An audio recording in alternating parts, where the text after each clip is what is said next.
Queridos irmãos, ao lermos o livro dos Salmos, nós estamos diante de livros que tratam-se sobre louvores, sobre cânticos.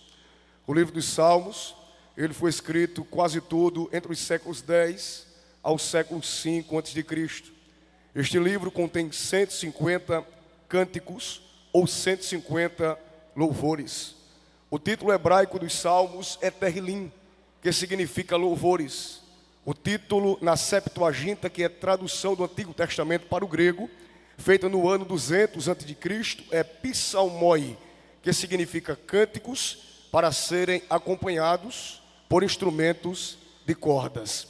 Quando falamos, queridos, sobre a autoria dos cânticos inseridos no livro dos Salmos, vemos que 73 salmos foram escritos por Davi, 12 por Asaf, 10 pelos filhos de Corá, 2 por Salomão, 1 por Emã, outro por Etã, um foi escrito por Moisés, e 50 salmos são considerados anônimos, tendo em vista que quando lemos, não vemos nenhum tipo de autor expresso, quando lemos aquilo que está narrando-se em alguns salmos, dentre eles 50 considerados anônimos.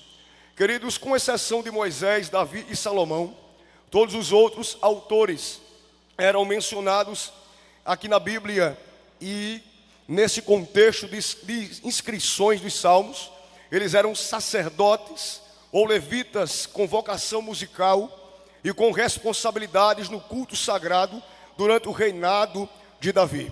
Segundo referências bíblicas históricas, essas referências sugerem que Davi, Esdras e Ezequias, em suas respectivas épocas, participaram da reunião dos cânticos para o uso no culto público em Jerusalém.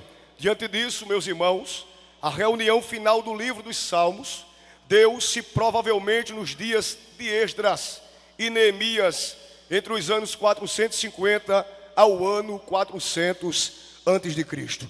Quando lemos sobre a estrutura do livro dos Salmos, vemos que existem cânticos de aleluia ou de louvor, que engrandecem o nome, a majestade, a bondade, a grandeza e a salvação de Deus, como por exemplo, Salmo 8, 21 e 33. Existem os cânticos de ação e graças, que reconhecem o socorro e o livramento divino, em muitas ocasiões, em favor do indivíduo ou de Israel como nação.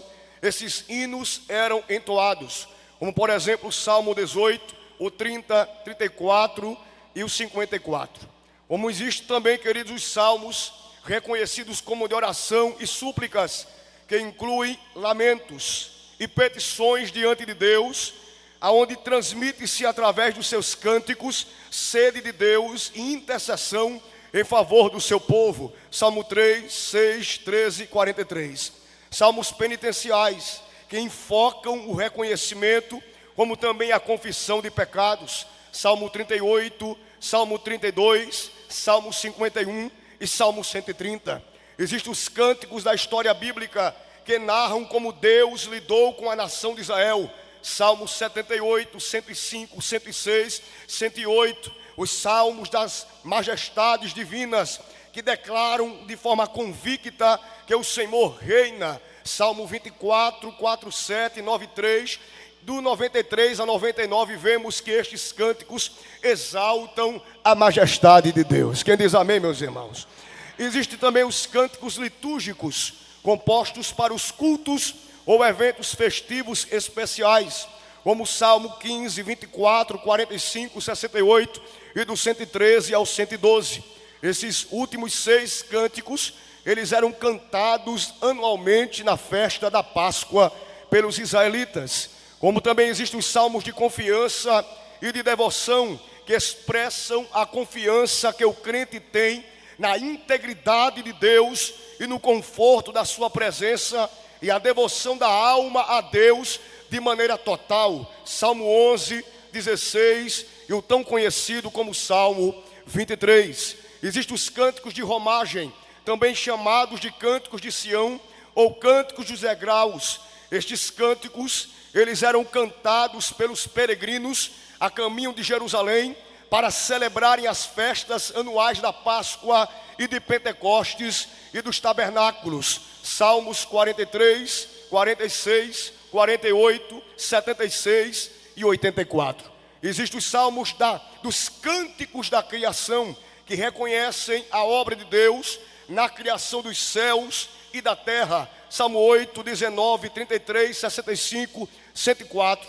Salmos sapienciais e didáticos, que tratam da sabedoria e conselhos sobre Deus e virtudes espirituais e sociais. Salmo 1, 34 e o 37. Como também existem os salmos régios, ou os salmos reconhecidos como salmos messiânicos.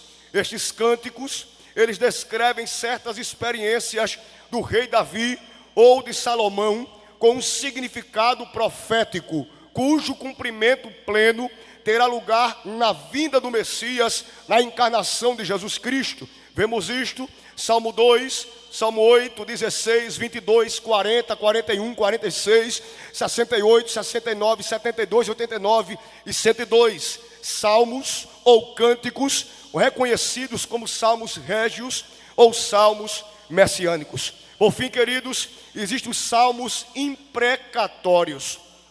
Os salmos imprecatórios, eles invocam a maldição. Eles invocam a maldição ou a justiça de Deus ou condenação divina sobre os ímpios. Vemos no Salmo 7, 35, 55, 58, 59 e 69. Quem diz amém, queridos? Diante de tantas características poderosas que estão inseridas nos 150 cânticos que compõem o livro dos Salmos, nós estamos nos baseando nesta noite, na festividade, no Salmo 34, mais precisamente no verso 18.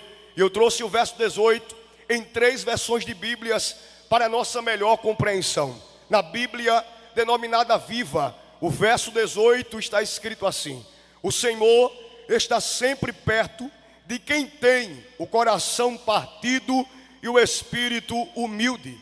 Na Bíblia denominada NVI, Nova Versão Internacional, está escrito: o Senhor está perto dos que têm o coração quebrantado e salva os de espírito abatido.